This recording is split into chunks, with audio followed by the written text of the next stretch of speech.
नमस्कार, very good morning to all of you and good luck for your IAR exam. स्वागत है आप सभी का आपके अपने यूट्यूब चैनल पर। मैं एक बार पुनः सामान्य विज्ञान प्रश्नों की श्रृंखला के साथ आप लोगों के समक्ष चुनिंदा प्रश्नों को लेकर आया हूं। आज का यह सेशन बहुत ही शानदार होने वाला है क्योंकि इस सेशन में मैं आप लोगों के लिए जो प्रश्न लेकर आया हूं वो सभी प्रश्न परीक्षा की दृष्टि से अति महत्वपूर्ण हैं। मेरी हमेशा यही कोशिश रहती है कि इन प्रश्नों से अधिकतर प्रश्न जो है आपको सीधे परीक्षाओं में देखने को मिले और आशा करता हूं कि मिलेंगे भी। मेरे खुद के अनुभव से यह लगता है कि यह जो सेशन है जो मुख्यतः सामान्य विज्ञान के महामैराथन पर बेस्ड है। अधिकतर प्रश्न आपको ICAR IARI T1 एग्ज़ाम में सीधे तौर पर देखने को मिल सकते हैं, तो सेशन को अंत तक जरूर देखिएगा। इसी के साथ आपका ज़्यादा समय ना लेते हुए हम अपने सेशन की शुरुआत करते हैं। आइए देखते हैं पहला प्रश्न। प्रतिबल स्ट्रेस की SI इकाई क्या है? तो इसका करेक्ट आंसर क्या हो जाएगा? पहले प्रश्न का ऑप्शन जो बी हमारा है। जो प्रतिबल होता है जिसे स्ट्रेस बोलते हैं उसकी SI जो यूनिट होती है, SI इकाई होती है वो होती है पास्कल। ठीक है, विकल्प बी जो है ये करेक्ट आंसर हो जाएगा। और प्रति एकांक क्षेत्र पर लगाए जाने वाले या लगाए गए बल को जो है प्रतिबल कहते हैं। ठीक है, प्रतिबल किसे कहते हैं ये भी समझ लीजिए। प्रति एकांक क्षेत्र पर लगाए गए बल को जो है प्रतिबल कहते हैं।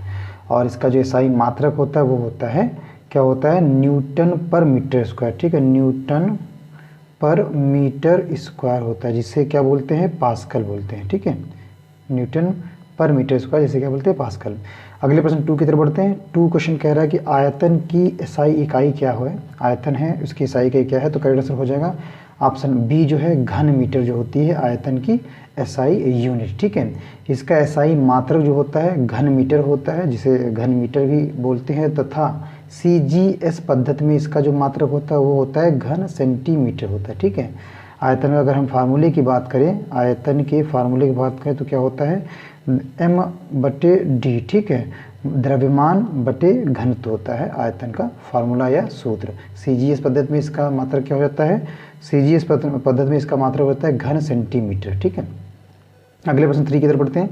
प्रश्न 3 कह रहा है ऊर्जा की SI इकाई क्या है? तो इसका करेक्ट आंसर क्या हो जाएगा? थर्ड का ऑप्शन बी जो है ये हो जाएगा जूल। ठीक है, ऊर्जा की SI इकाई क्या होती है? जूल होती है। और ऊर्जा का CGS पद्धति में मात्रक क्या होता है? ऊर्जा का किस पद्धति में? CGS पद्धति में क्या होता है SI मात्रक? तो ये होता है इसका अर्घ बोलते हैं। ठीक है, दोनों तरह से क्वेश्चन पूछा जा सकता है एग्जाम में। नेक्स्ट प्रश्न की तरफ बढ़ते हैं। अगला प्रश्न कह रहा है फोर्थ कह रहा है कि समय की SI इकाई क्या है? तो इसका करेक्ट आंसर हो जाएगा फोर्थ का ऑप्शन बी जो है इसका सेकेंड जो है समय की SI यूनिट है। अगले प्रश्न 5th की तरफ बढ़ते हैं। क्वेश्चन 5th कह रहा है निम्न में से कौन सी जो है आदिश राशि है? कई बार क्वेश्चन ये पूछा भी जा चुका है और कई एग्जामों में है ये क्वेश्चन रिपीटेड रहता ही रहता है। तो कौन सी जो है आदिश राशि? इसका करेक्ट आंसर हो जाएगा 5th का ऑप्शन जो ए कार्य जो है ये क्या है? आदिश राशि है। ठीक है, आदिश राशियाँ कौन सी होती है? ऐसी राशियाँ जिनका केवल जो क्या होता है परिणाम या मैग्नीट्यूड होता है और दिशा नहीं होती, ये जो होती हैं आदिश राशियाँ कहलाती हैं। आपका कार्य हो गया, ठीक है, और इसके साथ द्रव्यमान हो गया। ठीक है, द्रव्यमान हो गया, ये भी आदिश राशि है। दूरी भी जो है आदिश राशि है। समय भी जो है आदिश राशि है। चाल भी आदिश राशि है। और दाब है। इसके अतिरिक्त शक्ति, आवेश, विद्युत धारा, विभव, ताप, आयतन, ये सभी जो हैं आपकी आदिश राशियाँ हैं। अगले क्वेश्चन बढ़ते हैं 6 की तरफ। 6 क्वेश्चन कह रहा है चुंबकीय प्रेरण का SI मात्रक क्या है? तो राइट आंसर क्या हो जाएगा? प्रश्न 6 का ऑप्शन जो बी है, विकल्प जो बी है ये हो जाएगा टेस्ला जो होता है चुंबकीय प्रेरण का SI मात्रक होता है। ठीक है, अगले प्रश्न की तरफ बढ़ते हैं। 7th क्वेश्चन कह रहा है कि किसी संगीत यंत्र की ध्वनि तीव्रता जो होती है किसमें मापी जाती है? तो राइट आंसर हो जाएगा 7 का ऑप्शन जो डी है डेसिबल में जो है मापी जाती है। ठीक, डेसिबल में जो है नापी जाती है, मापी जाती है किसी संगीत यंत्र की ध्वनि की जो तीव्रता है, इंटेंसिटी है वो।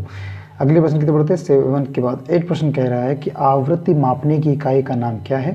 तो इसका करेक्ट आंसर हो जाएगा 8 का ऑप्शन जो हमारा सी है हर्ट्ज जो है ये आवृत्ति जो है जिसे फ्रिक्वेंसी बोलते हैं मापने की इकाई का नाम है। ठीक है, और इसका फार्मूला होता है N=I/T। ठीक है, अगले प्रश्न की तरफ बढ़ते हैं। नेक्स्ट क्वेश्चन कह रहा है 9th कह रहा है पराध्वनिक गति का मापांकन किस इकाई से होता है? तो इसका करेक्ट आंसर क्या हो जाएगा? 9th का प्रश्न 9th का पूछ रहा है कि पराध्वनिक गति जो है इसका जो मापांकन है, इसकी जो इकाई है वो क्या होती है, तो इसका करेक्ट आंसर हो जाएगा 9th का ऑप्शन जो ए है हमारा है, ये राइट हो जाएगा। ठीक है, मैक जो है इसका करेक्ट आंसर हो जाएगा। पराध्वनिक गति का जो मापांकन होता है, मापांकन है, ये किस इकाई से होता है, तो मैक जो इकाई है उससे होता है। अगले प्रश्न 10th की तरफ बढ़ते हैं। 10th क्वेश्चन कह रहा है न्यूटन जो है किसकी इकाई है, तो इसका करेक्ट आंसर क्या हो जाएगा 10 का ऑप्शन जो बी है, बल जो है इसकी इकाई है न्यूटन। ठीक है, बल जो है न्यूटन की इकाई है। ठीक है, जो फोर्स होता है जिसे फोर्स बोलते हैं, इसका जो मात्रक होता है वो क्या होता है, न्यूटन होता है। और इसके अन्य जो मात्रक हैं कौन है, डाइन है। ठीक है, ये भी ध्यान रखिएगा, डाइन है। और 1 न्यूटन इक्वल टू कितने डाइन होता है, ये भी अगर क्वेश्चन आया तो इस तरह से 1 newton is equal to 10 to power 10 की घात 5 जो है डाइन होता है। अगले प्रश्न की तरफ बढ़ते हैं। 11th क्वेश्चन कह रहे हैं, 11th क्वेश्चन कह रहा है कि बार जो है किसकी इकाई है, तो इसका करेक्ट आंसर क्या हो जाएगा 11th का ऑप्शन जो हमारा डी है, वायुमंडलीय दबाव जो होता है वो बार जो होती है, वायुमंडलीय दबाव की जो बार इकाई है वो बार जो है इकाई होती है। और एक बार कितने मीटर और कितने न्यूटन मीटर स्क्वायर के बराबर होता है, तो 10 की पावर 5 जो होता है एक बार के बराबर होता है 10 की पावर 5 या 10 to power 5 newton metre square, newton metre square. ठीक है, न्यूटन पर मीटर स्क्वायर। अगले क्वेश्चन 12 की तरफ बढ़ते हैं। 12 क्वेश्चन कह रहा है कार्य तथा ऊर्जा की इकाई क्या है, तो 12 का करेक्ट आंसर हो जाएगा ऑप्शन ए जो है हमारा जूल है। ठीक है, जूल जो है इसका राइट आंसर हो जाएगा। 13 क्वेश्चन की तरफ बढ़ते हैं। प्रश्न 13 कह रहा है गति स्पेस दिया है, गतिशील सैनता की एसआई इकाई क्या है, एसआई जो इकाई है क्या है, गतिशील सैनता, उसके आगे स्पेस दिया है, क्या भरा जाएगा 13 में, ऑप्शन जो बी है पास्कल सेकेंड जो इसमें फिल किया जाएगा। ठीक है, विकल्प बी जो है पास्कल सेकेंड गतिशील सैनता की एसआई इकाई होती है। 14% की तरफ बढ़ते हैं। 14% कह रहा है निम्नलिखित में से कौन सी राशि का मात्रक जूल नहीं है, तो राइट आंसर हो जाएगा 14 का ऑप्शन जो हमारा डी है, सामर्थ्य जो है इसका करेक्ट आंसर हो जाएगा। अगले प्रश्न 15 की तरफ बढ़ते हैं। 15% कह रहा है कि निम्नलिखित में से शक्ति का मात्रक कौन सा है, शक्ति का मात्रक पूछ रहा है, तो करेक्ट आंसर हो जाएगा ऑप्शन जो हमारा बी है, जूल पर सेकेंड जो है ये शक्ति का मात्रक होता है। नेक्स्ट क्वेश्चन की तरफ बढ़ते हैं। प्रश्न संख्या 16 कह रहा है कि जड़त्व आघूर्ण का जो मात्रक है क्या है, तो 16 का करेक्ट आंसर हो जाएगा ऑप्शन सी जो है इसका राइट हो जाएगा। ठीक, किलोग्राम मीटर स्क्वायर जो है जड़त्व आघूर्ण का मात्रक होता है। और यह नियम सर्वप्रथम किसने दिया था, ये भी ध्यान रखिएगा, तो इस नियम को सर्वप्रथम दिया था गैलीलियो ने। ठीक है, गैलीलियो ने जो है दिया था इस नियम को सर्वप्रथम, बाद में जो है इस पर न्यूटन ने जो है, गैलीलियो के बाद न्यूटन ने इसका विस्तृत वर्णन किया। ठीक है, अगले प्रश्न की तरफ बढ़ते हैं। प्रश्न 17 कह रहा है कि पास्कल जो है इकाई है किसकी, तो राइट आंसर हो जाएगा ऑप्शन बी जो है दाब की जो है पास्कल इकाई होती है। ठीक है, और ब्लेज पास्कल एक फ्रांसीसी वैज्ञानिक थे और गणितज्ञ भी थे, इन्होंने ही जो है, या इनके नाम पर ही जो है ब्लेज पास्कल ने जो दाब का पास्कल नियम जो है दिया था। ठीक है, और इन्हीं के नाम पर जो है दाब का जो मात्रक है पास्कल रखा गया था। पूरा नाम क्या था, ब्लेज पास्कल। ठीक है, और ये कहाँ के थे, फ्रांसीसी थे, वैज्ञानिक थे, गणितज्ञ भी थे। ठीक है, अगले प्रश्न की तरफ बढ़ते हैं। प्रश्न 18 कह रहा है बिजली के करंट का एसआई यूनिट किसके बिजली के करंट का क्या होता है, तो 18 का करेक्ट आंसर हो जाएगा ऑप्शन डी जो है एम्पेयर जो है बिजली के करंट का एसआई जो है यूनिट होता है। अगले प्रश्न की तरफ बढ़ते हैं। 19% कह रहा है दबाव का जो दबाव है, प्रेशर है, उसका एसआई यूनिट क्या है, तो इसका करेक्ट आंसर हो जाएगा 19 का ऑप्शन सी जो है पास्कल जो है दबाव का प्रेशर का एसआई यूनिट होता है। अगले प्रश्न 20 की तरफ बढ़ते हैं। 20 प्रश्न कह रहा है माप इकाइयों की सीजीएस प्रणाली की निम्नलिखित में से क्या परिभाषा है, तो राइट आंसर हो जाएगा 20 का ऑप्शन जो डी हमारा है सेंटीमीटर है, सी फॉर सेंटीमीटर, जी फॉर ग्राम और एस फॉर सेकेंड होता है, तो डी विकल्प राइट हो जाएगा।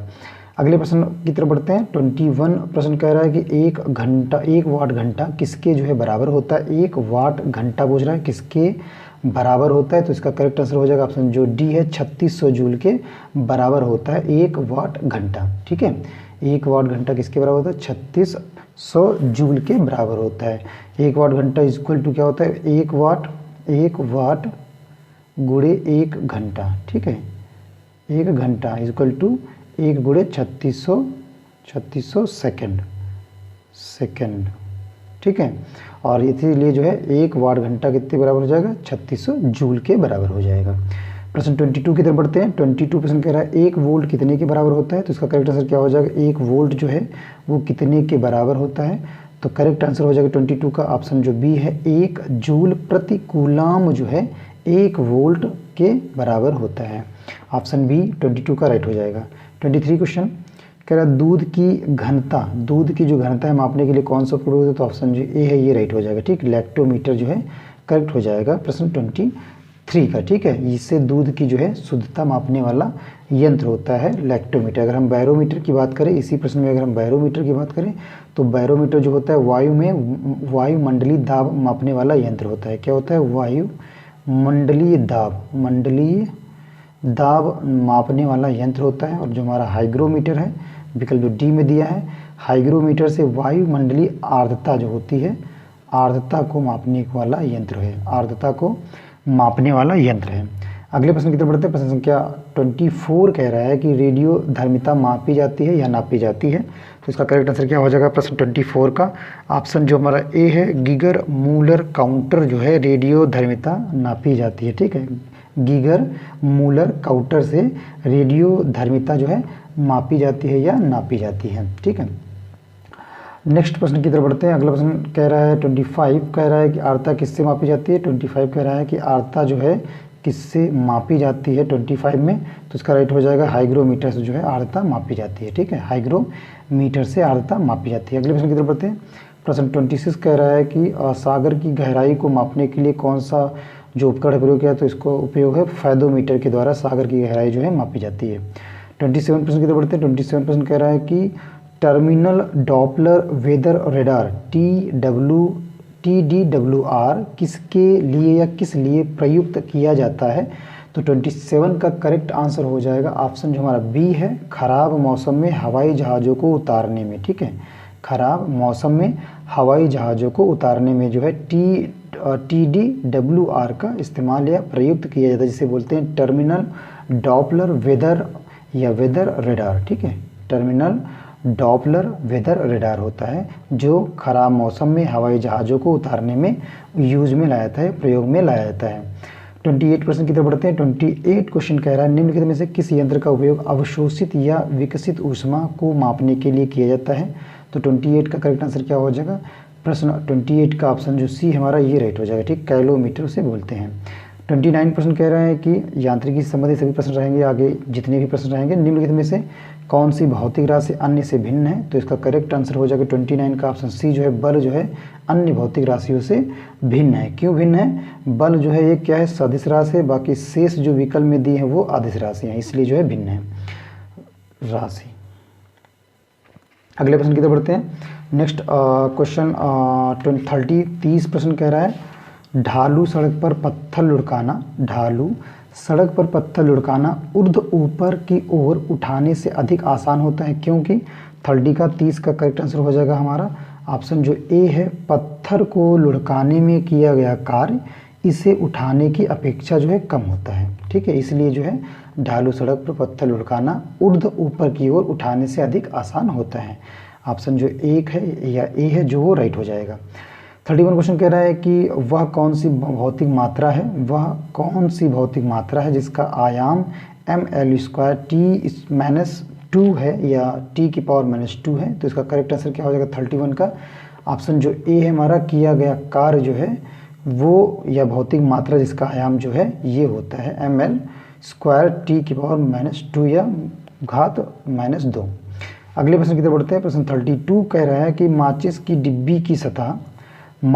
डिब्बी की सतह से जब माचिस की तीली टकराती है तो ऊर्जा का कौन सा रूप एक चमकीली लौ में प्रज्वलित होने का कारण बनता है। बहुत ही अच्छा प्रश्न है। तो 32 का 32 प्रश्न का करेक्ट आंसर हो जाएगा ऑप्शन सी जो है हमारा, रासायनिक ऊर्जा जो होती है रासायनिक ऊर्जा होती है, इसलिए प्रज्वलित होने का जो कारण होता है वो रासायनिक ऊर्जा होती है। 33 प्रश्न की तरफ बढ़ते हैं। 33 क्वेश्चन कह रहा है कि नदी का बहता हुआ जल किस प्रकार का ऊर्जा संवहन करता है, तो इसका करेक्ट आंसर हो जाएगा 33 का ऑप्शन जो हमारा डी है, गतिज जो है इसका राइट आंसर हो जाएगा। ठीक है, नदी का बहता हुआ जल जो ऊर्जा है या ऊर्जा संवहन करता है तो वो गतिज ऊर्जा संवहन करता है। 34% की तरफ बढ़ते हैं। 34% कह रहा है एक गतिशील बस में अचानक ब्रेक लगने से सवारी आगे की ओर झुक जाती है, यह किस नियम का पालन करता है? तो 34 का करेक्ट आंसर हो जाएगा ऑप्शन जो ए है हमारा, ये राइट हो जाएगा। ठीक है, न्यूटन के प्रथम नियम का जो है पालन करता है। एक गतिशील बस में अचानक ब्रेक लगने से सवारी जो है आगे की ओर झुक जाती है, यह जो नियम होता है न्यूटन के प्रथम नियम का उदाहरण हो सकता है, होता है। ठीक है, 35% की तरफ बढ़ते हैं।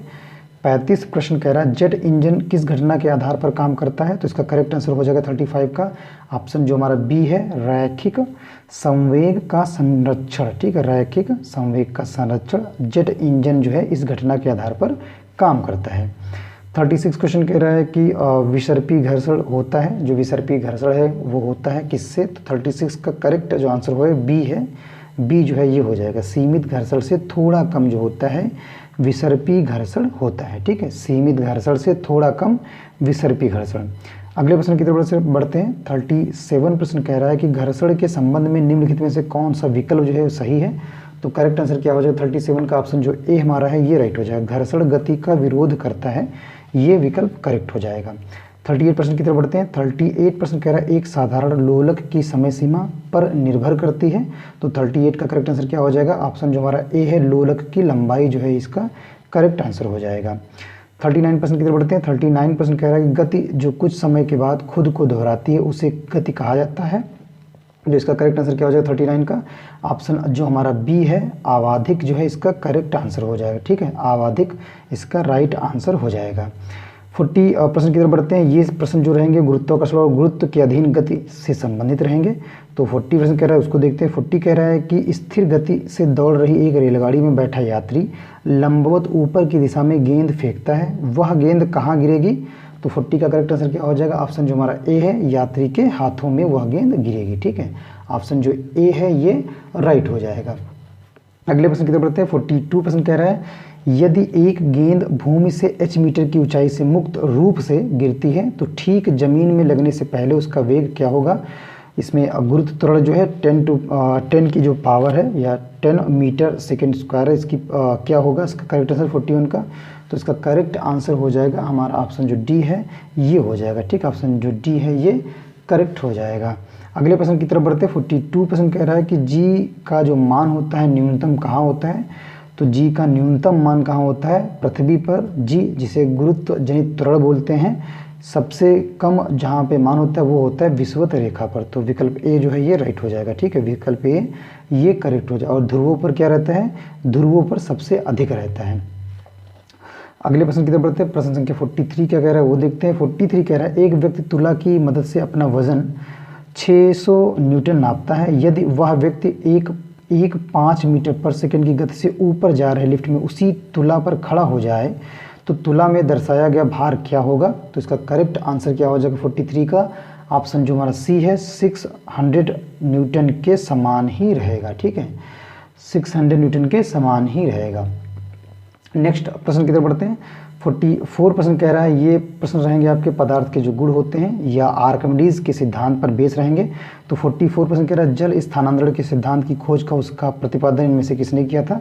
तो इसका राइट आंसर हो जाएगा 44 का ऑप्शन जो बी है हमारा, आर्किमिडीज ने जो है इसकी खोज किया था। ठीक है, जल स्थानांतरण के सिद्धांत की खोज किसने की थी? आर्किमिडीज ने की थी। 45% की तरफ बढ़ते हैं। 45% कह रहा है लोहे की एक छोटी सी गोली पानी में डूब जाती है जबकि जहाज जलयान पानी पर तैरता रहता है, यह जो सिद्धांत है निम्न में से किस वैज्ञानिक के सिद्धांत पर आधारित है? तो 45 का करेक्ट आंसर हो जाएगा ऑप्शन जो हमारा डी है, आर्किमिडीज के सिद्धांत पर आधारित है। ठीक है, 46 क्वेश्चन की तरफ बढ़ते हैं। 46 क्वेश्चन रहेंगे तरंग या ध्वनि से संबंधित हमारे। तो 46 क्वेश्चन कह रहा है एक ध्वनि तरंग का वेग 700 मीटर पर सेकेंड है और तरंग दैर्घ्य 35 सेंटीमीटर है। ध्वनि तरंग की आवृत्ति की गणना करें।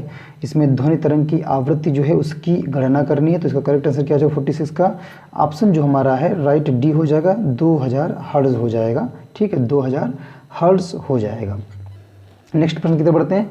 प्रश्न 47 कह रहा है कि निम्नलिखित में से किस उद्देश्य के लिए प्रासर्ग तरंगों, अल्ट्रासाउंड वेव जिसे बोलते हैं, का प्रयोग नहीं किया जाता है? तो इसका करेक्ट आंसर हो जाएगा 47 का ऑप्शन जो हमारा विकल्प जो हमारा जो है विकल्प हमारा जो डी है ये राइट हो जाएगा। ठीक है, आकाशीय क्षेत्र में वायुयान का पता लगाने के लिए जो है जो परासर्व तरंगे हैं या अल्ट्रासाउंड वेव उनका प्रयोग नहीं किया जाता है।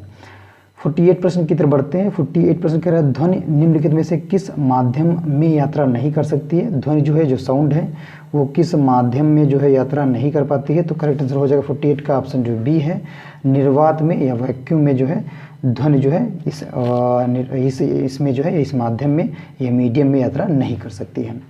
अगले प्रश्न 49 की तरफ बढ़ते हैं। 49% का निम्नलिखित प्रकार के किस विद्युत चुम्बकीय विकिरण में सबसे लंबे तरंग दैर्घ्य होते हैं।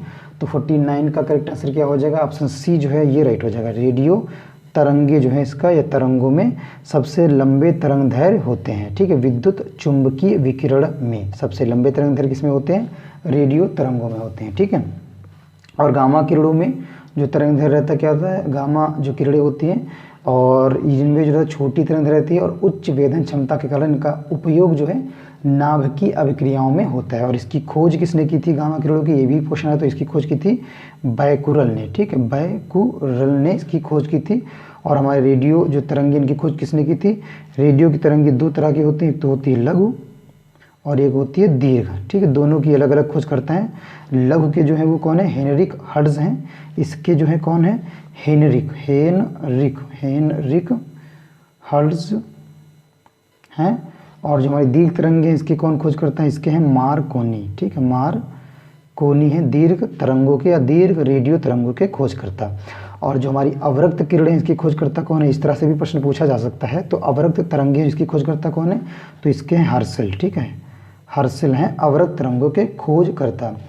और ये जो तरंगे होती हैं इनका उपयोग जो होता है रोगियों के सेकाई तथा रिमोट कंट्रोल में होता है। ठीक है, रिमोट जो कंट्रोल होते हैं ना उनमें, और रोगियों के सेकाई है तो इसका उपयोग किया जाता है। अगले प्रश्न 50 की तरफ बढ़ते हैं। 50% कह रहा है निम्नलिखित में से कौन सा पदार्थ एक ध्वनिक सोनरस पदार्थ है। तो इसका करेक्ट आंसर हो जाएगा 50 का राइट जो आंसर होगा ऑप्शन जो हमारा डी है, लोहा जो है ये सोनरस पदार्थ है। ठीक है, एक ध्वनिक जो है पदार्थ है। अगले प्रश्न की तरफ बढ़ते हैं। प्रश्न संख्या 51 क्या कह रहा है वो देखते हैं। 51 कह रहा है कि समान प्रावस्था में कंपायमान माध्यम के किन्हीं दो सबसे निकटतम कणों के बीच की दूरी होती है। तो इसका करेक्ट आंसर हो जाएगा 51 का ऑप्शन जो ए है, तरंग दैर्घ्य जो है इसका राइट आंसर हो जाएगा। अगले प्रश्न 52 की तरफ बढ़ते हैं। 52% कह रहा है किसका तरंग दैर्घ्य जो है वेवलेंथ जो है सबसे अधिक होता है, कौन सा कलर है या कौन सा रंग है। तो राइट आंसर हो जाएगा 52 का ऑप्शन जो हमारा डी है, नारंगी जो है इसका तरंग दैर्घ्य जो है सबसे अधिक होता है। ठीक है, सबसे अधिक होता है नारंगी जो रंग होता है तरंग दैर्घ्य। ठीक है, अगले प्रश्न की तरफ बढ़ते हैं। नेक्स्ट क्वेश्चन 53 कह रहा है कि रेडियो तरंग का वेग कितना होता है। जो रेडियो तरंगे होते हैं उनका वेग कितना होता है। इसका राइट आंसर हो जाएगा ऑप्शन जो हमारा ए है, 3 × 10⁸ मीटर प्रति सेकेंड जो होता है रेडियो तरंग का जो है वेग होता है। और रेडियो तरंगों का वेग लगभग जो है यह जो वेग है प्रकाश के वेग के समान होता है। ठीक, इसके प्रकाश के वेग के समान होता है रेडियो तरंगों का वेग। नेक्स्ट प्रश्न की तरफ बढ़ते हैं। प्रश्न 54 कह रहा है FM प्रसारण बैंड स्पेस के बीच होता है। तो जो FM प्रसारण बैंड है किसके बीच होता है। तो राइट आंसर क्या हो जाएगा 54 का ऑप्शन जो हमारा बी है, VHF जो रेंज है इसके बीच में FM प्रसारण बैंड होता है। ठीक है, इसे क्या बोलते हैं, VHF वेरी हाई फ्रिक्वेंसी इसे बोलते हैं। और कितने के बीच में रहता है, 30 हर्ट्ज से 30 हर्ट्ज से मेगा हर्ट्ज से लेकर 300 मेगा हर्ट्ज तक होता है। ठीक है, 30 मेगा हर्ट्ज से लेकर 300 मेगा हर्ट्ज तक रहता है। अगले प्रश्न 55 की तरफ बढ़ते हैं। 55% कह रहा है कि निम्नलिखित में से किसमें से ध्वनि की गति सबसे तेज होती है। तो राइट आंसर हो जाएगा ऑप्शन बी जो है, लोहा जो है इसमें ध्वनि की जो गति है बहुत ही तेज होती है। और निर्वात में जो ध्वनि की गति कितनी रहती है, 0 मीटर पर सेकंड रहती है। और लोहे में ध्वनि की जो चाल रहती है, जो गति रहती है कितनी रहती है, 5130 मीटर प्रति सेकंड रहती है। कितनी मीटर प्रति सेकंड रहती है लोहे में। और वायु में कितनी रहती है, वायु की अगर हम बात करें तो इसमें कितनी रहती है ध्वनि की चाल या ध्वनि की गति, तो 332 मीटर पर सेकंड रहती है। और अगर हम पानी या जल की बात करें तो जल में कितनी रहती है, 1493 मीटर पर सेकंड रहती है, मीटर पर सेकंड रहती है पानी में। अगले प्रश्न की तरफ बढ़ते हैं। प्रश्न संख्या 56 कह रहा है कि कितने माप से अधिक ध्वनि को शोर जो है या शोर का नाम दिया जाता है। तो इसका करेक्ट आंसर क्या हो जाएगा 56 का ऑप्शन जो हमारा ए है, 80 डेसिबल से अगर कोई ध्वनि होती है तो वो शोर के अंतर्गत आती है या उसे शोर नाम दिया जाता है। ठीक है, जो आप लोग साधारण बातचीत करते हैं उसका जो तीव्रता रहती है वो रहती है 30 से 40 रहती है, और ज़ोर से अगर बातचीत करते हैं तो 50 से 60 रहती है, और ट्रक या ट्रैक्टर की जो तीव्रता रहती है 90 से 100 के बीच में रहती है, 90 से 100 के बीच में रहती है। और जो सायरन होते हैं आपके 110 से 120 पे काम करते हैं या तीव्रता पे काम करते हैं। और जो हमारे जेट विमान है उनकी जो तीव्रता है वो 140 से 150 के बीच में रहती है। जो मशीन गन है उनकी 70 तक रहती है, और जो मिसाइल है वो 180 तक उनकी तीव्रता जो रहती है 180 डेसिबल रहती है। और 80 डेसिबल से अधिक ध्वनि को जो है शोर का नाम दिया जाता है। अगले प्रश्न 57 की तरफ बढ़ते हैं। 57 प्रश्न कह रहा है सुपरसोनिक स्पीड मापने की यूनिट क्या है। जो सुपरसोनिक स्पीड है उसकी मापने की जो यूनिट है वो क्या है, तो राइट आंसर हो जाएगा ऑप्शन ए जो है मैक है। ठीक है, ऑप्शन ए जो है मैक है। मैक इक्वल टू कितना होता है, वस्तु की गति बटे माध्यम में ध्वनि की गति। ठीक है, माध्यम में ध्वनि की गति। ठीक, माध्यम में ध्वनि की गति होती है। ठीक, माध्यम में ध्वनि की गति इसे बोलते हैं मैक। अगले प्रश्न की तरफ बढ़ते हैं। प्रश्न संख्या 58 कह रहा है निम्नलिखित में से किस आवृत्ति की ध्वनि मनुष्यों द्वारा श्रव्य होगी, तो राइट आंसर हो जाएगा 58 का ऑप्शन जो सी है हमारा 100 हर्ट्ज जो है ये इसका करेक्ट आंसर हो जाएगा। ठीक है, जिन यांत्रिक तरंगों की जो आवृत्ति 20 हर्ट्ज से 20,000 जो है हर्ट्ज के मध्य होती है वह मनुष्य द्वारा श्रव्य होती है। ठीक है, मनुष्य द्वारा श्रव्य होती है किसके बीच में, 20 हर्ट्ज से लेके 20,000। ठीक है, 20,000 हर्ट्ज के जो बीच की ध्वनि है वो क्या रहती है, मनुष्यों द्वारा श्रव्य होती है। इसे ही ध्वनि कहा जाता है। ठीक है, इसे ही एक्चुअली में इसे क्या कहता है, ये जो इसके बीच की ध्वनि होती है क्या कहते हैं, इसे ही बोलते हैं ध्वनि। ठीक है, क्या बोलते हैं, इसे ही बोलते हैं ध्वनि। और जो 100 या 100 हर्ट्ज आवृत्ति की ध्वनि मनुष्यों द्वारा बहुत ही आराम से सुनने या श्रव्य होगी। और हमको पता भी है कि ध्वनि की जो चाल होती है सर्वाधिक किस में होती है, ठोस में होती है, उसके पश्चात जो होती है द्रव में होती है, और सबसे कम किस में होती है, गैस में होती है। ठीक है, सबसे अधिक ठोस में, फिर द्रव में, फिर गैस में। नेक्स्ट प्रश्न की तरफ बढ़ते हैं। 59 प्रश्न कह रहा है कि ध्वनि तरंग की कौन सी विशेषता इसके तारत्व को तय करती है, तो 59 का करेक्ट आंसर क्या हो जाएगा, ऑप्शन जो सी हमारा है, विकल्प जो सी है ये राइट हो जाएगा। ठीक है, ऑप्शन जो सी है इसका करेक्ट आंसर हो जाएगा। 60% की तरफ बढ़ते हैं। प्रश्न संख्या 60 कह रहा है प्रतिध्वनि सुनने के लिए स्रोत तथा परावर्तन सतह के बीच कितनी न्यूनतम दूरी होनी चाहिए, तो 60 का करेक्ट आंसर हो जाएगा ऑप्शन जो बी है, लगभग 17 मीटर जो है होनी चाहिए। नेक्स्ट क्वेश्चन की तरफ बढ़ते हैं। प्रश्न संख्या 61 कह रहा है कि दो व्यक्तियों के वार्तालाप में आवाज़ का डेसिबल स्तर होगा। जो दो व्यक्ति हैं उनके वार्तालाप अगर करते हैं तो उनके आवाज़ का जो डेसिबल होता है कितना होगा स्तर, तो उनकी आवाज़ का जो डेसिबल होगा स्तर होगा हमारा विकल्प सी जो है 30 डेसिबल होगा। ठीक है, 30 डेसिबल होगा। अगले प्रश्न की तरफ बढ़ते हैं। प्रश्न संख्या 62 कह रहा है कि दीवार से एक प्रतिध्वनि सुनने के लिए न्यूनतम दूरी क्या है। दीवार से एक प्रतिध्वनि सुनने के लिए जो न्यूनतम दूरी है वो क्या है, तो 62 का करेक्ट आंसर हो जाएगा ऑप्शन जो बी हमारा है ये राइट हो जाएगा। ठीक है, 17.2 मीटर। अगले प्रश्न की तरफ बढ़ते हैं। प्रश्न 63 कह रहा है ध्वनि का किस माध्यम से गमन नहीं हो सकता है, तो इसका करेक्ट आंसर क्या हो जाएगा, ऑप्शन जो डी है, निर्वात में जो है ध्वनि का या ध्वनि के माध्यम से, ध्वनि का जो माध्यम है निर्वात अगर है तो उसमें ध्वनि गमन नहीं कर सकती है। ठीक है, नेक्स्ट प्रश्न की तरफ बढ़ते हैं। प्रश्न 64 और 64 के बाद जो क्वेश्चंस हैं वो ऊष्मा से संबंधित हैं, ऊष्मा से संबंधित रहेंगे। तो प्रश्न कह रहा है कि किस तापमान पर पानी का घनत्व अधिकतम होता है, तो इसका करेक्ट आंसर क्या हो जाएगा 64 का, जिस पर जो है जिस तापमान पर पानी का जो है जो वाटर का जो घनत्व है अधिकतम होता है, तो करेक्ट आंसर हो जाएगा ऑप्शन जो सी हमारा है ये रह जाए 4 डिग्री सेल्सियस पर पानी का जो घनत्व है अधिकतम होता है। अगले प्रश्न की तरफ बढ़ते हैं। प्रश्न संख्या 65 की तरफ बढ़ते हैं। 65 कह रहा है कि सबसे कम तापमान जिस पर कोई पदार्थ आग पकड़ता है उसे क्या कहा जाता है, तो इसका करेक्ट आंसर क्या हो जाएगा 65 का ऑप्शन जो हमारा बी है, प्रज्वलन तापमान इसे बोलते हैं। ठीक है, जिस तापमान पर कोई पदार्थ आग पकड़ता है उसे क्या कहते हैं, प्रज्वलन तापमान बोलते हैं। अगले प्रश्न की तरफ बढ़ते हैं। प्रश्न 66 की तरफ बढ़ते हैं। 66 क्वेश्चन कह रहा है कि शुद्ध जल का अधिकतम घनत्व किस ताप क्रम पर होता है। जो हमारा शुद्ध जल होता है उसका जो अधिकतम घनत्व होता है किस ताप क्रम पर होता है, तो राइट आंसर हो जाएगा 66 का ऑप्शन जो सी है, 4 डिग्री सेंटीग्रेड पर होता है। ठीक है, 4 डिग्री सेंटीग्रेड पर होता है शुद्ध जल का अधिकतम घनत्व। ठीक है, और शुद्ध पानी जो होता है रंगहीन और गंधहीन होता है, और पानी जो होता है 100 डिग्री सेंटीग्रेड पर जो है उबलने लगता है, और इसी तरह बर्फ़ का जो द्रवणांक या हिमांक होता है वो 0 डिग्री सेंटीग्रेड होता है, इसके बराबर होता है। अगले प्रश्न की तरफ बढ़ते हैं। प्रश्न संख्या 67 जब जल जमता है इसका जो घनत्व है कितना होता है? तो 67 का करेक्ट आंसर हो जाएगा ऑप्शन सी जो है घटता है। ठीक है, जब जल जमने लगता है तो इसका घनत्व जो है घटता है। नेक्स्ट प्रश्न कह रहा है कि नमक को बर्फ़ के साथ मिलाने से, नमक को जो है बर्फ़ के साथ अगर मिला दे तो इससे हिमांक क्या होता है? घटता है, ये बढ़ता है या प्रभावित होता है? तो इसका करेक्ट आंसर क्या हो जाएगा? 68 का ऑप्शन जो ए है, इसका जो हिमांक है वो घटता है। ठीक है, हिमांक क्या है? वो घट जाएगा अगर नमक में बर्फ़ को साथ मिला दिया जाए। अगले प्रश्न 69 की तरफ बढ़ते हैं। 69 क्वेश्चन कह रहा है कौन सी धातु ताप का अच्छा जो है सुचालक है परंतु बिजली का बुरा? तो करंट आंसर क्या हो जाएगा 69 का? राइट जो आंसर होगा ऑप्शन जो हमारा बी है, माइका या अभ्रक जो है ये ऐसा अच्छा सुचालक है, धातु ताप का अच्छा सुचालक है परंतु बिजली का या अभ्रक बुरा सुचालक है। नेक्स्ट प्रश्न की तरफ बढ़ते हैं। अगला प्रश्न क्या कर वो देखते हैं। 70 प्रश्न कह रहा है दो कांच के गिलास एक दूसरे से एक के अंदर एक दूसरा चिपक जाते हैं, उन्हें कैसे जो है अलग किया जा सकता है?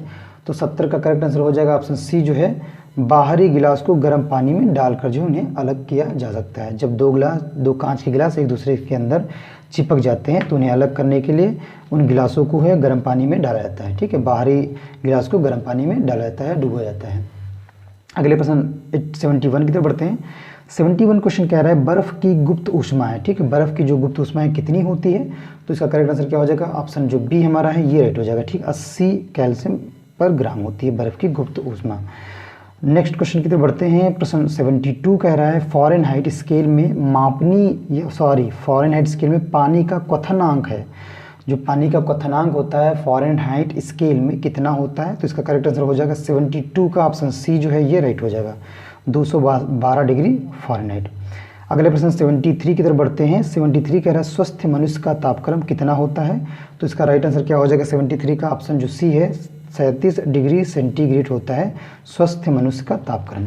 अगले प्रश्न 74 की तरफ बढ़ते हैं जो प्रकाश से संबंधित प्रश्न रहेंगे। 74 प्रश्न कह रहा है कि एक वस्तु को फोकल लंबाई या एक वस्तु की फोकल लंबाई 20 सेंटीमीटर के उत्तल लेंस के मुख्य अक्ष के लंबवत रखा गया है। लेंस से वस्तु की दूरी 30 सेंटीमीटर है। बनने वाली छवि की स्थिति जो है ज्ञात करना है, बताना है। तो बनने वाली छवि है जो परछाई है वो स्थिति क्या रहेगी प्रश्न 74 में? तो इसकी करेक्ट आंसर हो जाएगा ऑप्शन जो हमारा सी है, 60 सेंटीमीटर। स्थिति क्या रहेगी उसकी? 60 सेंटीमीटर रहेगी।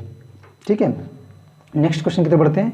प्रश्न 75 क्या कह रहा है वो देखते हैं। निकट दृष्टि वाले लोगों द्वारा प्रयुक्त लेंस है। निकट दृष्टि वाले जो लोग हैं उनके द्वारा कौन सा लेंस जो है यूज किया जाता है, प्रयुक्त किया जाता है? तो इसका करेक्ट आंसर हो जाएगा 75 का ऑप्शन बी जो है राइट हो जाएगा। ठीक, अवतल लेंस का यूज करते हैं जो निकट दृष्टि वाले लोग होते हैं या जो निकट दृष्टि वाले जो चश्मे हैं जिनको जो है निकट दृष्टि की समस्या होती है वो अवतल लेंस का प्रयोग करते हैं। ठीक है, इसमें जो व्यक्ति होता है वो नज़दीक की जो है पास की वस्तुएं जो है नहीं देख पाता है, लेकिन दूर की वस्तुएं जो है जो इसमें पास की वस्तुएं जो है जो व्यक्ति होता है पास की वस्तुएं देख लेता है परंतु दूर की वस्तु जो है वो नहीं देख पाता है। ठीक है, निकट दृष्टि में। ठीक है, नेक्स्ट क्वेश्चन की तरफ बढ़ते हैं। प्रश्न संख्या 76 कह रहा है दूरदृष्टि का एक रोगी 40 सेंटीमीटर से निकट की वस्तुओं को साफ नहीं देख पाता। आँखों को सामान्य बनाने के लिए आवश्यक लेंस क्या होगा? तो इसका करेक्ट आंसर हो जाएगा 76 का ऑप्शन जो हमारा सी है, 200/3 सेंटीमीटर फोकस दूरी का उत्तल लेंस अगर यूज करेगा तो दूरदृष्टि का जो रोगी है 40 सेंटीमीटर से निकट की वस्तुओं को देख पाएगा साफ। ठीक है, अगले प्रश्न की तरफ बढ़ते हैं। प्रश्न संख्या 77 कह रहा है कि किसी व्यक्ति का पूरा प्रतिबिंब देखने के लिए एक समतल दर्पण की न्यूनतम ऊंचाई क्या होती है? ठीक है, किसी व्यक्ति का अगर पूरा प्रतिबिंब देखना है तो समतल दर्पण की जो न्यूनतम ऊंचाई होती है क्या होगी? तो करेक्ट आंसर क्या हो जाएगा 77 का ऑप्शन जो बी है, व्यक्ति की ऊंचाई की आधी। ठीक है, व्यक्ति की ऊंचाई की आधी जो है इसका करेक्ट आंसर हो जाएगा प्रश्न 77 का। अगले प्रश्न 78 की तरफ बढ़ते हैं। 78 प्रश्न कह रहा है कि लाल गुलाब को जब एक नीले फिल्टर से देखा जाता है यह दिखाई पड़ता है। ठीक है, लाल गुलाब को जब एक नीले फिल्टर से देखा जाता है तो यह दिखाई कैसा देता है? तो 78 का करेक्ट आंसर हो जाएगा ऑप्शन जो डी है हमारा है, जो विकल्प डी है वो राइट हो जाएगा। ठीक, काला दिखता है। ठीक है, काला जो है इसका राइट आंसर हो जाएगा 78 प्रश्न का। अगले प्रश्न 79 की तरफ बढ़ते हैं। 79 प्रश्न कह रहा है कि पर्दे पर उत्तल लेंस द्वारा वस्तु की वास्तविक आकृति बनती है। यदि उत्तल लेंस के ऊपरी भाग को अपारदर्शी कागज से ढक दिया जाए तो छवि पर क्या इसका प्रभाव पड़ेगा। तो 79 का करेक्ट आंसर क्या हो जाएगा, ऑप्शन जो हमारा डी है, विकल्प जो डी है ये राइट हो जाएगा। ठीक है, विकल्प डी, वस्तु की पूर्ण छवि प्राप्त होगी परंतु उसकी तीव्रता जो है कम हो जाएगी। ठीक है, विकल्प डी जो है इसका राइट आंसर हो जाएगा। 80% की तरफ बढ़ते हैं। प्रश्न संख्या 80 क्या कह रहा है वो देखते हैं। 80% कह रहा है किस रंग के प्रकाश की तरंग दैर्घ्य सबसे कम होती है, वो कलर बताना है जिसकी जो तरंग दैर्घ्य है वो सबसे कम होती है। तो 80 का करेक्ट आंसर क्या हो जाएगा, प्रश्न 80 का राइट जो आंसर होगा ऑप्शन बी जो है वायलेट जो है, बैंगनी जो है इसकी तरंग दैर्घ्य जो है सबसे कम होती है। ठीक है, और इसकी तरंग दैर्घ्य कितनी रहती है, तो 4 × 10⁻³ सेंटीमीटर होती है। और जबकि अगर हम लाल की बात करें तो जो लाल रंग है या लाल जो कलर है इसकी तरंग दैर्घ्य सबसे अधिक होती है, जिसका जो मान कितना होता है 7.5 × 10⁻⁵। ठीक है, ये रहता है इसका मान तरंग दैर्घ्य का। नेक्स्ट प्रश्न की तरफ बढ़ते हैं। 81% कह रहा है कि निम्नलिखित में से किसमें सर्वाधिक ऊर्जा होती है, जिसमें सर्वाधिक ऊर्जा होती है वो बताना है। तो इसका करेक्ट आंसर क्या हो जाएगा 81 का ऑप्शन जो बी है हमारा, विकल्प जो बी है ये राइट हो जाएगा। ठीक है, नीला प्रकाश में जो है सर्वाधिक ऊर्जा रहती है। ठीक है, सर्वाधिक ऊर्जा रहती है नीले प्रकाश में, और सबसे कम किस में रहती है, जो है लाल जो होता है इसमें सबसे कम ऊर्जा रहती है। ठीक, लाल प्रकाश में सबसे कम रहती है और नीले प्रकाश में सर्वाधिक ऊर्जा। जो आपने गैस देखा होगा, जो घरों के एलपीजी गैस होते हैं, जब उनको जलाते हैं तो नीले कलर की लाइट दिखती है हमें। ठीक है, तो इसका मतलब क्या होता है, उसमें ऊर्जा जो है सर्वाधिक होती है। ठीक है, नेक्स्ट प्रश्न की तरफ बढ़ते हैं। 82% कह रहा है कि सूर्य जो है प्रश्न 81, सूर्य छतरी के लिए उत्तम रंग होंगे। ठीक है, सूर्य छतरी के लिए उत्तम रंग क्या होंगे। तो इसका प्रश्न 82 का करेक्ट आंसर क्या हो जाएगा, राइट आंसर हो जाएगा हमारा ऑप्शन जो ए है, शीर्ष पर सफ़ेद और भीतर की ओर काला। ठीक है, शीर्ष पर सफ़ेद और भीतर की ओर क्या होना चाहिए, भीतर की ओर काला होना चाहिए। सूर्य छतरी के लिए उत्तम ये जो है रंग होते हैं। अगले प्रश्न 83 की तरफ बढ़ते हैं। 83% कह रहा है किसका सबसे अधिक अपवर्तनांक होता है, किसका सबसे अधिक जो है अपवर्तनांक होता है। तो इसका राइट आंसर क्या हो जाएगा, प्रश्न 83 का करेक्ट जो आंसर होगा क्या होगा, ऑप्शन जो हमारा सी है, हीरा जो है इसका सबसे अधिक जो है अपवर्तनांक होता है। ठीक है, सबसे अधिक अपवर्तनांक होता है। अगले प्रश्न की तरफ बढ़ते हैं, प्रश्न संख्या 84 की तरफ। 84% कह रहा है कि स्वच्छ आकाश का नीला रंग किस कारण से दिखाई पड़ता है। जो स्वच्छ आकाश है इसका जो नीला रंग है किस कारण से दिखाई पड़ता है। तो इसका करेक्ट आंसर हो जाएगा 84 का ऑप्शन जो हमारा बी है, प्रकाश के बिखरने से जो है स्वच्छ आकाश का जो रंग होता है नीले रंग का दिखाई पड़ता है, प्रकाश के बिखरने से या स्कैटरिंग ऑफ सनलाइट। ठीक है, अगले प्रश्न 85 की तरफ बढ़ते हैं। 85% कह रहा है कि आकाश का जो रंग है नीला दिखाई देने का कारण क्या है। तो प्रकाश का क्या है, विवर्तन है या प्रकीर्णन है या अपवर्तन है या परावर्तन है। तो करेक्ट आंसर हो जाएगा 85 का ऑप्शन बी जो है, प्रकाश का प्रकीर्णन जो होता है ये आंसर होता है या ये कारण होता है। आकाश का रंग जो है हमें नीला दिखाई देता है, ये इसका प्रमुख कारण होता है, प्रकाश का प्रकीर्णन। अगले प्रश्न 86 की तरफ बढ़ते हैं। 86 जो है ये कह रहा है निम्नलिखित में प्रकाश का मान कौन सा रंग शून्य या वायु के अतिरिक्त एक माध्यम में सबसे तेज जो है गमन करता है। तो 86 का करेक्ट आंसर क्या हो जाएगा, ऑप्शन जो ए है लाल जो है इसका राइट आंसर हो जाएगा। ठीक है, रेड जो है इसका करेक्ट आंसर हो जाएगा। अगले प्रश्न 87 की तरफ बढ़ते हैं। 87% कह रहा है कि मोटर गाड़ियों में साइड की वस्तुओं को देखने के लिए प्रयुक्त दर्पण कौन सा होता है। मोटर वाहनों या मोटर गाड़ियों में जब साइड की वस्तु या पीछे की वस्तु देखने के लिए कौन सा दर्पण जो है प्रयुक्त किया जाता है। तो 87 का करेक्ट आंसर क्या हो जाएगा, ऑप्शन जो ए है उत्तल दर्पण का जो है प्रयोग किया जाता है मोटर गाड़ियों मोटर वाहनों में।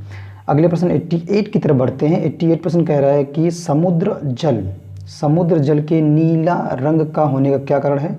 तो इसका करेक्ट आंसर क्या हो जाएगा 88% का ऑप्शन जो हमारा बी है, पानी द्वारा रोशनी का छितराव जो होता है इस वजह से समुद्र का जो जल होता है नीले रंग का दिखाई देने लगता है, होने का कारण होता है। अगले प्रश्न 89 की तरफ बढ़ते हैं। 89 प्रश्न कह रहा है कि प्रकाशीय सूक्ष्मदर्शी लाइट माइक्रोस्कोपी में किसके लिए तेल निमज्जन का प्रयोग किया जाता है। तो 89 का करेक्ट आंसर क्या हो जाएगा, प्रश्न 89 का राइट जो आंसर होगा ऑप्शन ए हो जाएगा। ठीक है, ऑप्शन ए जो है हो जाएगा, सूक्ष्मदर्शी की विभक्त शक्ति बढ़ाने के लिए। अगले प्रश्न की तरफ बढ़ते हैं। प्रश्न 90 कह रहा है 90 प्रकाश के पथ में एक वस्तु के आने पर छाया का निर्माण होता है। तो 90 का करेक्ट आंसर हो जाएगा ऑप्शन जो डी है अपारदर्शी, जो इसका राइट आंसर हो जाएगा। ठीक है, अपारदर्शी जो है इसका करेक्ट आंसर हो जाएगा। अगले प्रश्न 91 की तरफ बढ़ते हैं। 91 प्रश्न कह रहा है कि प्राथमिक रंग है कौन है, प्राथमिक रंग कौन सा होता है। तो ऑप्शन जो डी है, ये सभी जो है प्राथमिक रंग है, नीला है, लाल है और हरा है। अगले प्रश्न की तरफ बढ़ते हैं। प्रश्न 92 कह रहा है कि मुख्य रंग कौन कौन से हैं, जो मुख्य रंग होते हैं वो कौन कौन से होते हैं। तो 92 का करेक्ट आंसर हो जाएगा ऑप्शन जो डी है, लाल है, हरा है और नीला है। ये क्या कौन से रंग होते हैं, ये मुख्य रंग होते हैं। अगले प्रश्न 93 की तरफ बढ़ते हैं। 93 के बाद जो प्रश्न रहेंगे वो विद्युत से संबंधित रहते हैं, इलेक्ट्रिसिटी से संबंधित होंगे। तो 93 कह रहा है कि डायनमो ऊर्जा परावर्तित करता है। जो डायनमो होता है कौन सी ऊर्जा परावर्तित करता है। तो करेक्ट आंसर हो जाएगा 93% का ऑप्शन जो सी है, यांत्रिक को वैद्युत में। ठीक है, यांत्रिक ऊर्जा को वैद्युत में कन्वर्ट कर देता है डायनमो। ठीक है, अगले प्रश्न 94 की तरफ बढ़ते हैं। 94% कह रहा है कि विद्युत बल्ब के फिलामेंट को बनाने के लिए सबसे अधिक उपयोग की जाने वाली सामग्री है। तो 94 का करेक्ट आंसर क्या हो जाएगा, ऑप्शन जो हमारा बी है, विकल्प जो बी है ये राइट हो जाएगा। टंगस्टन जो है इसका राइट आंसर हो जाएगा। और विद्युत बल्ब का अगर आविष्कार पूछ ले किसने किया था, तो इसका आविष्कार किया था थॉमस अल्वा एडिसन ने। ठीक है, थॉमस एल्वा एडिसन। ठीक है, एडिसन ने विद्युत बल्ब का आविष्कार किया था। ठीक है, नेक्स्ट प्रश्न की तरफ बढ़ते हैं। अगला प्रश्न 95 कह रहा है कि विद्युत प्रतिरोध को मापने के लिए निम्नलिखित में से किस उपकरण का इस्तेमाल किया जाता है। तो इसका करेक्ट आंसर क्या हो जाएगा 95 का ऑप्शन जो ए है, ओम मीटर जो है, ओम मीटर का इस्तेमाल किया जाता है विद्युत प्रतिरोध को मापने के लिए। ठीक है, ओम मीटर का इस्तेमाल किया जाता है। और जो हमारा एमीटर है, इसमें इसी प्रश्न में जो एमीटर है इसका किस में इस्तेमाल किया जाता है, ये होता है विद्युत धारा के प्रवाह को, विद्युत जो धारा होती है इसको मापने का यंत्र है। ठीक, विद्युत धारा को मापने का यंत्र है एमीमीटर। ठीक है, और हमारा जो गैल्वेनोमीटर है, ये जो है जो गैल्वेनोमीटर है इसकी किसके लिए होता है, विद्युत परिपथ में विद्युत धारा की उपस्थिति बताता है। ठीक है, विद्युत परिपथ में क्या बताता है, ये विद्युत धारा की उपस्थिति बताता है, विद्युत धारा की उपस्थिति बताता है। ठीक है, उपस्थिति जो है ये बताता है हमारा गैल्वेनोमीटर। और वोल्टमीटर क्या करता है, वोल्टमीटर ये दो बिंदुओं के बीच जो है विभवांतर बताता है। ठीक है, वो मीटर जो होता है ये क्या करता है, वोल्टमीटर ये क्या करता है, ये बताता है दो बिंदुओं के बीच के विभवांतर, दो बिंदुओं के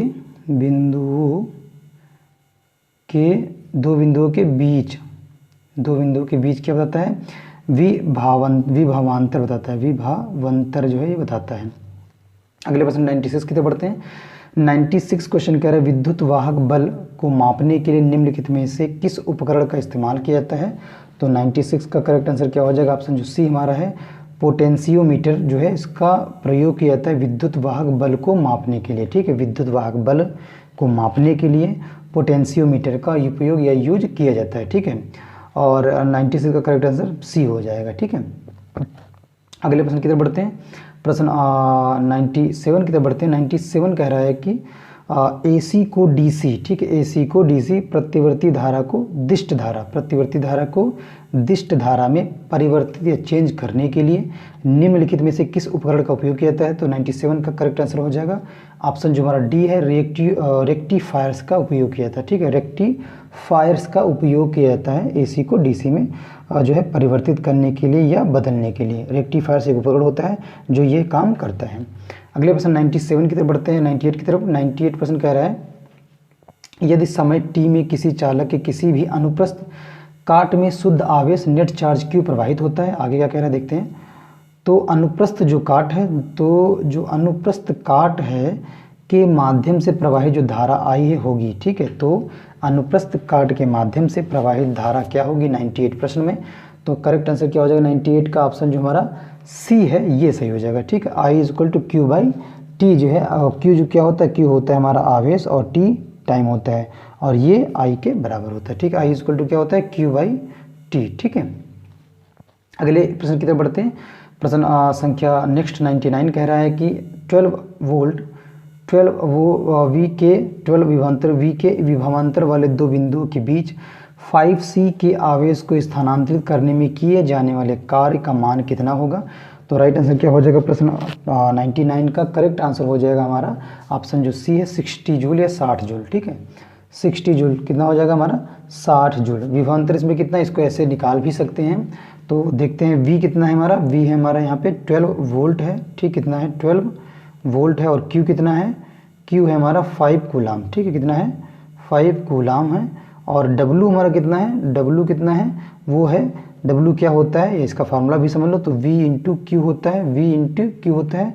तो जब 12 को 5 से मल्टीप्लाई कर देंगे या 12 को 5 से मल्टीप्लाई कर देंगे तो कितना आएगा, तो 12 5 या 12 पंचे 60 जो है आंसर निकल के आएगा। और ये निकल के आएगा हमारा जूल में।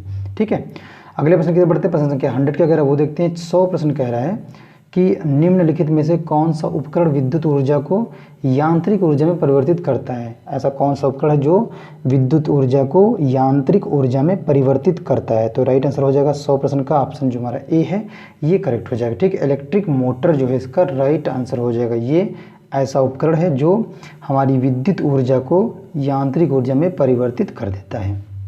इसी अंतिम प्रश्न के साथ आज का महामैराथन सेशन समाप्त होता है। और इसी के साथ चैनल पे यदि आप हमारे नए हैं और वीडियोस को पहली बार देख रहे हैं और चैनल को अभी तक सब्सक्राइब नहीं किया है तो चैनल को सब्सक्राइब जरूर कर लें और बेल आइकन को दबाना बिल्कुल भी ना भूलें। मिलते हैं नेक्स्ट सेशन में, नेक्स्ट प्रैक्टिस सेट में। Thank you so much guys.